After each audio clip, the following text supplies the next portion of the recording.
Welcome back to the program. You're watching Business Tuesday and my name is Eddy, Nyadwa.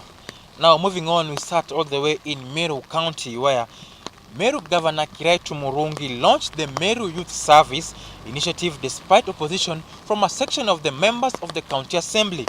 The county boss said that he will not be deterred by the MCA's move to slash funding for the program and instead says that we look for money from international friends. According to the county chief, the Meru Youth Service is a step in the right direction to address the unemployment and empowering the youth in the county. Our transformation of the youth cannot be meaningful if it does not liberate our youth from poverty. We want a transformation that would yield tangible economic benefits to the youth of Meru.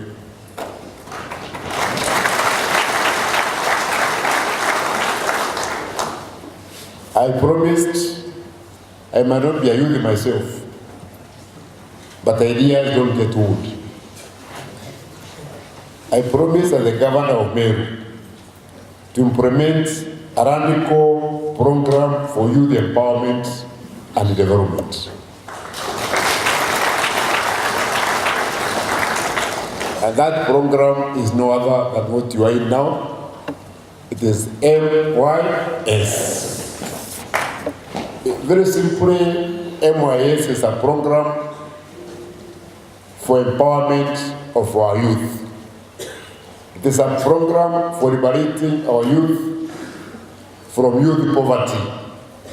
It is a program for liberating our youth from unemployment. It's a program for liberating our youth from apathy and hopelessness in life. This is why you are today. We are talking about development of the people. And we are here to change the lives of the youth of Meru County. To me, the youth are not a fraternity of pessimists who are always thinking about doom and gloom. I see our youth as the strength. I see our youth as the power. I see our youth as the hope of Meru County. More than 30,000 farmers in Kitui County are set to benefit from a program to provide them with pesticides to help them get rid of various pests that are destroying their green grams. The county is under attack from the African armyworm as well as beetles, which are threatening to significantly reduce the green gram yield. The program is set to cost at least 15 million shillings. Notorious pest which is destroying our crop is the Apion beetle, which can clearly be seen here. This black beetle, this is very notorious because it sucks sap from the pods of the green gram, rendering it unproductive. We are giving 100 millimeters of pesticides per farmer, and we are targeting 40,000 farmers who are going to get these products across. Now, with the continued rain that is pondering many parts of the country, it has destroyed property and displaced several families across the country. Now, more than 40,000 households have been displaced and the two villages completely submerged in Tana River following the heavy rains. Area Assistant County Commissioner Paul Wanyonyi has appealed for humanitarian assistance for both food and non-food items as floodwaters continue to sweep villages starting from Bura to Gatsen constituency in the Tana Delta. Siku watoto wanasumbuliwa na fisi, wanyamapori hapa wako wengi. Hasa watu wako kwa jua, hakuna chakula ambao wanapika, chakula chote kimeenda na maji. Hatuwezi kunywa maji ya mafuriko because inaweza kuleta madhara yote. Naona kama cholera inaweza kutoka. Kwa hivyo tunahitaji maji safi.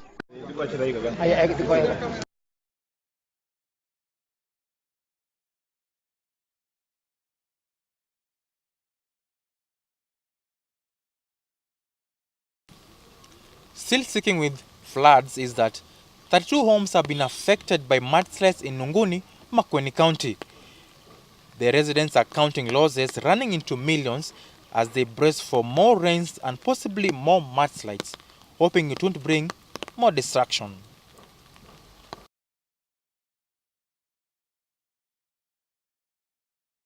Ilinyesha for 1 hour.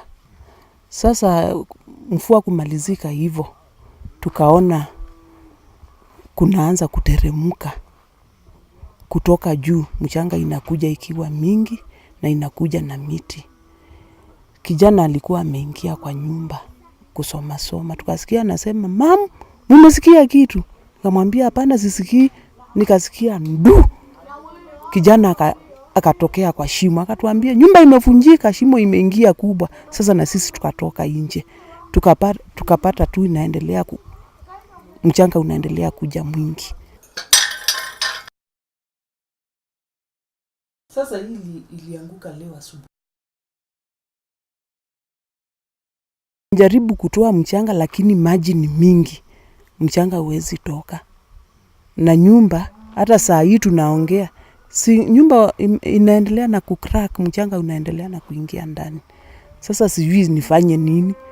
Kuna wakati unakufikia hata wewe huwezi sema sasa nianzie hapa niishie hapa, kwa sababu naona tu mchanga unaendelea kuingia kwa nyumba.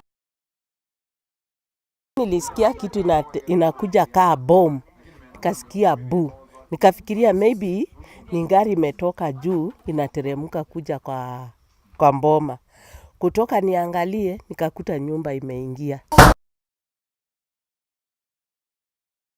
Itaporomoka hii inakuja. Hii hata jana ilikuwa na crack kaa hizi. Na utahama? Sasa niame niende wapi? Sina pesa ya kununua mahali. Sina mahali ingine ya kwenda, nitahama niende wapi?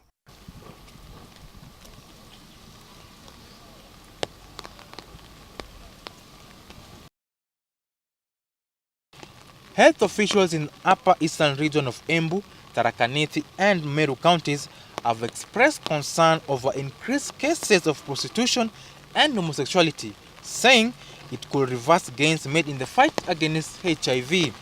Regional National AIDS Control Council Coordinator Marion Mashud said that the area had close to 6,000 female sex workers, while another 800 men engaged in homosexuality for pay.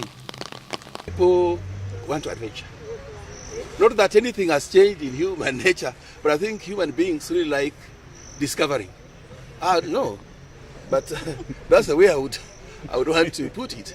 But I also must say that the dismantling of traditional African customs may be owed to this. Because in the real sense, the traditional African setup, the culture does not allow. And anybody in that setting, as it were, the penalties were more harsh.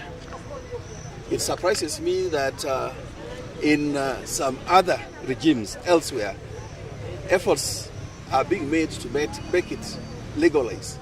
But then the big issue, do we legalize? Do we now transform? The morphology of human beings? So is it pleasure, or is it doing things, just the excitement of doing things otherwise and discovery? That's the big question of that. You'll agree with me that the current generation of the youth, they are very active and they are very adventurous. So I would owe this to that, and also they like discovery. What I may wish to say is that we need to have a multi-sectoral approach in trying to curtail this behavior. And when I talk about multi-sectoral approach, in mind have all actors. We have the church, we have the school, we have leaders, we have everybody, we have parents. Environmentalists have threatened to sue hotels in Kisumu that have encroached into Lake Victoria. According to Mr. Michael Nyaguti, who is the chairman of Magnum Environmental Network, There is a growing concern over encroachment into wetlands by hotels and prominent people in government into Lake Victoria, a matter that has made it difficult to implement policies on climate change. As we celebrate the Day of Lake Victoria, I would want to stress on a point on wetlands encroachment, particularly in Kisumu County. Now, recently there has been an increase in developers encroaching on the wetlands around the lake and particularly within the city. And we have examples of hotels that have constructed, and actually some are even reclaiming the lake where wetland is supposed to be. And we believe strongly that this is wrong and illegal and something must be done. Now, why are we saying this? It is the wetlands that actually are a source of life to fisheries in Lake Victoria. You find that underneath the wetland or within the wetlands, this is where some of our fish breed. And encroachments like we find at Tilapia Beach Hotel and even at Kiboko Bay actually are illegal. Illegal in the nature that these people who are developing did not leave the space that is supposed to be left next to the waterfront. Now the space is at least 30 meters from the waterfront according to the regulations. Now we are calling for enforcement of this, and failure to do that, as community groups, Magnum Environmental Network working with partners closely, we are going to follow up on civil litigation on this very soon. Now, in a bizarre story in Eddy County, a man pretending to be a cop was nabbed. In a twist, this man went further to buy a meal to these cops and also tried to make to them stories of how he's been a cop and was just in a temporary leave. Here's the story. Sasa nikishika hivi hata mchana. Nishike mzuri hivi. Lakini sasa wewe unaelewa utatoa. Na hii imeiba hii.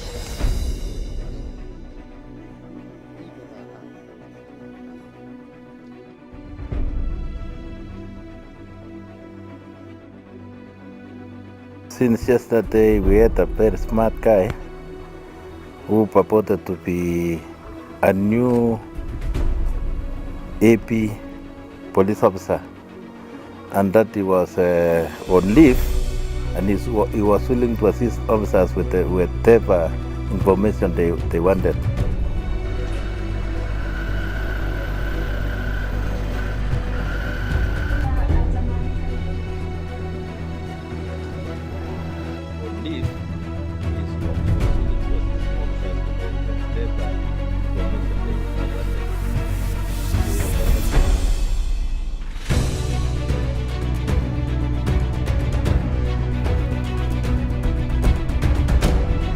We accompanied nearly the whole of yesterday night during the night patrols, and he was so generous. He even offered to buy food for officers, and this morning he again came back and joined them.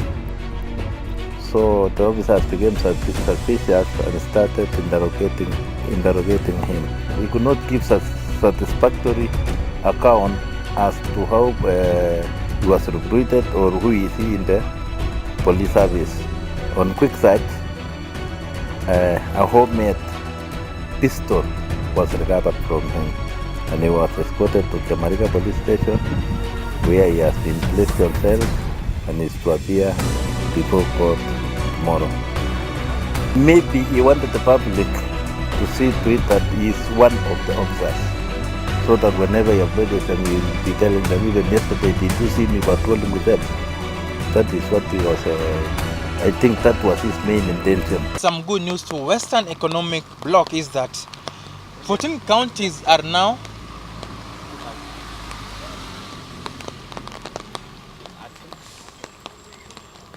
some good news to the Western Economic Bloc is that 14 counties are at an advanced stage of acquiring a 2.8 billion bank. Lake Region Economic Bloc Chairman Wycliffe Oparanya and the banker Martin Odwor briefed journalists on the plans for the 2.8 billion bank for the 14 regional counties.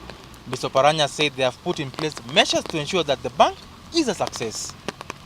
And now lastly, we end in Nairobi County, where garage workers based at the Grogan Market woke up to find their shops being brought down by bulldozers as the government went through with the directive to bring down structures 30 meters close to the banks of Nairobi River. Backed by police officers and started from the city, county inspectorate, the structures were pulled down one by one, all within the limited distance. The market is the city's official car repair center and spare parts shop, with over thousands of youths working here, from the mechanics, painters to even food vendors. All have their shops brought down one by one without a miss.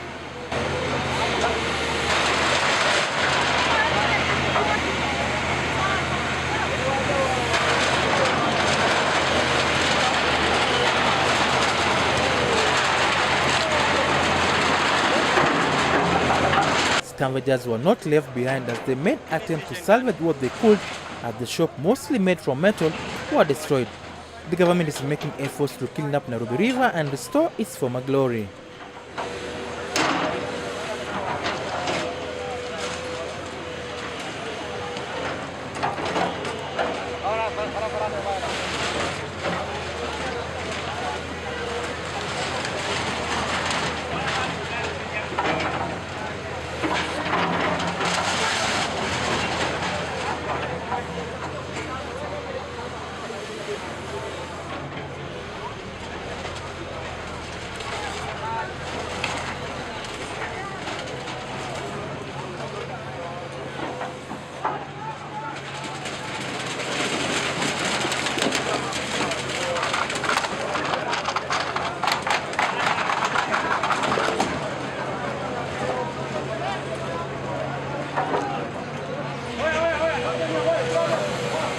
And now, on that note, Business Tuesday has come to an end.